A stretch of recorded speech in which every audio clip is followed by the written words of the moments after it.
የአህለ ሱና ልጅ ሆኖ አህለ ሱና ሆኖ በተሰውፍ ላይ የነበሩ ሰዎች አሉ። ثم كفروا ከዛ ወደ ተጅሲም ገባና የዋሃቢያን አቂዳ ተጋተ።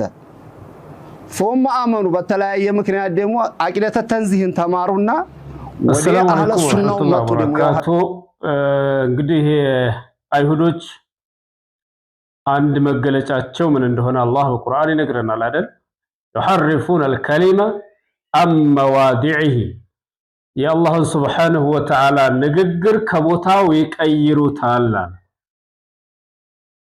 ሱብሃንአላህ አላህ የፈለገበትን ማዕና ትርጉም ትተው በራሳቸው ፍልስፍና ተሕሪፍ ያደርጋሉ፣ ያጣምማሉ።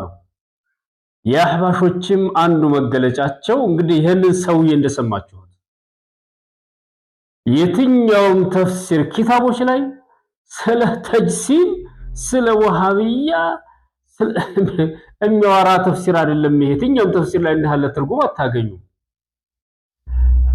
ሱብሃንአላህ አላሁ ጀለ ወዐላ እንግዲህ ቁርአን ላይ ላ ተዕመል አብሳር ብሏል። ወላኪን ተዕመል ቁሉቡ ለቲ ፊ ሱዱር አይን እውር አይሆንም ማለት ግን ልብ ውስጥ ያለችው አይን ትታወራለች።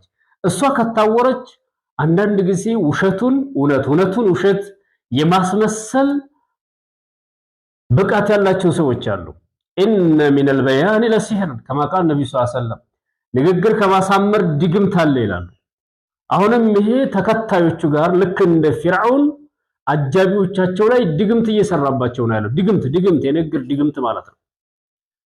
ፊርዓውን እኮ አነ ረብኩም ለዓላ ሲሉት ብሎ ታላቁ ጌታ ነኝ ማልምቱ ለኩም ሚን ኢላሂን ገይሪ ከኔ ሌላ አምላክ አላቀላችሁም ሲላቸው እኮ እውነት ነው ጌታችን ብለው ነበር የሚቀበሉት አይደል? ይህም ሰው ቁርአኑን በቃ ለሱ ለፈለገው አካል ወስዶ የተረጉመዋል። ሰምታችሁታል? ተጅሲም አለ ምን አለ? ሱረቱ ኒሳ አላህ ሱብሓነሁ ወተዓላ ኢነል ለዚነ አመኑ እነዛ ያመኑ። ይሄ ተፍሲሩል ጀላለይን ነው። ሌላ ኪታብ እንኳን አይደለም የሚያስቡት። ተፍሲሩል ጀላለይን ኢነል ለዚነ አመኑ አይ ቢሙሳ በሙሳ ያመኑ ከዛስ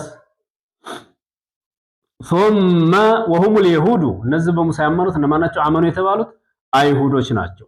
ثم كفروا ከዛም የካዱ አይ ቢዒባደት العجل ወይፈንን አምላክ አድርገው በመያዝ ከዛም የካዱ ልብ በሉ። ثم آمنوا ከዛም እንደገና ያመኑ بعده ወይፈኑን ካመለኩ በኋላ በሙሳ እንግዲህ እንትን ብለዋቸው ተተወቀሱ በኋላ እንደገና መልሰው ያመኑ። ثم كفروا ከዛም የካዱ በዒሳ የካዱ ثم ازدادوا كفرا ከዛም ክህደትን የጨመሩ በሙሐመድ የካዱ ማለት ነው። لم يكن الله ليغفر لهم ما قاموا عليه በዝኩ እምነት ላይ ያሉ አላህ ሊመራቸው አይችልም።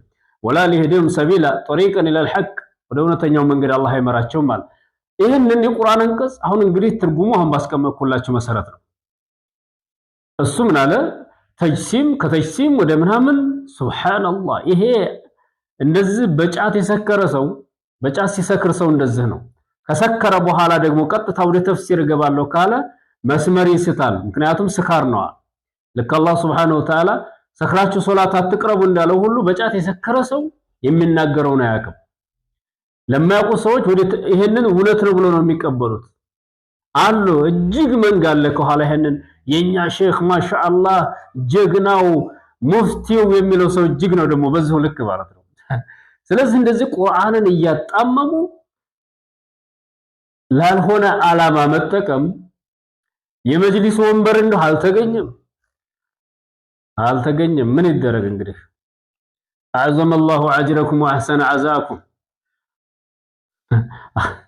አላህ ሱብሓነሁ ወተዓላ እንግዲህ ያው ታዚያ ነው የምንላችሁ። በንዴት በብሽቀት የምትናገሩ ንግግር አንደኛ ሐቅን አስተቷችሁ እንደ አይሁዶች መንገድ ተሰጣላችሁ። አይሁዶች የአህለል ኪታብ ሊመተልቢሱን አልሐቅ ቢልባጢል ወአንቱም ተዕለሙን አላህ ሱብሓነሁ ወተዓላ እናንተ የኪታብ ባለቤቶች ለምን እውነትን በውሸት ተቀላቀላላችሁ እያወቃችሁ ይላል። እና እንደዚህ ያለ ሙለቢሶች ስለበዙ አህለ ሱናዎችን አላህ ከአርሽ በላይ ነው ብለው የሚያምኑ ሰዎችን ለመቃወም ሲል የፈለገውን ማድረግ ይፈልጋል ሰውየው ማለት ነው። እንደዚህ ነው አህባሽ ማለት በዚህ ዘመን ከአይሁዶች የበለጡ የመጨረሻው ውሸታሞች ናቸው። እንደነሱ ውሸታ በቀደም የሚወርድ የሚወጣ ጦጣ የሚያመልኩ አለ። ይሄ ሰውዬ ማለት ጦጣ የሚለው እኮ አላህን ነው። አላህ ይወርዳል ያሉት እኮ ነብዩ ሰለላሁ ዐለይሂ ወሰለም እሳቸው ናቸው። የንዚሉ ረቡና ተባረከ ወተዓላ ኢላ ሰማኢ ዱንያ ወደ ቅርቧ ሰማይ አላህ ይወርዳል እኮ ያሉት ነብዩ ናቸው። እኛ እኮ የምናመልከው አላህ ይወርዳል ያሉት ነብዩ ሰለላሁ ዐለይሂ ወሰለም በሳቸው አንደበት ይወርዳል ያሉትን ጌታ ነው። ግን ጦጣ የሚያመልኩ አለ። ሱብሃንአላህ هذا ይሄ ኩፍር ነው። ይሄ ኩፍር ካልሆነ ሌላ ኩፍር የለም። ጣዖት የሚያመልኩ አለ። እኛ አላሁ አክበር ብለን የምንገዛው ጌታ አላህ እሱን ጣዖት ብሎ የተናገረ ሰው ነው። ይሄ ሰው ጣዖት የሚያመልኩ አለ። ልብ በሉ ጣዖት ሱብሃንአላህ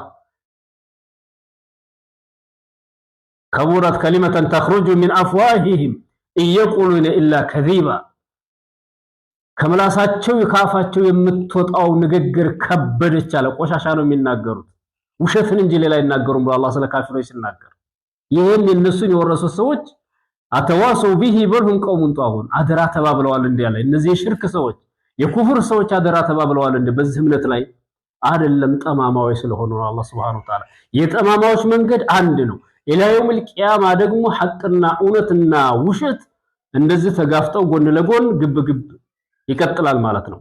ስለዚህ የቁርአኑ ተፍሲር ይሄ ነው። እሱ ደግሞ ለጠላቸው ሰዎች ያስቀመጠው ተፍሲር አደገኛ የተሕሪፍ የተዕጢል የአላህን ቁርአን የማበላሸት የማጣመም ዘመቻ ስለሆነ ሙስሊሞች ጥንቃቄ ልታደርጉ ይገባል። ሰላም አለይኩም።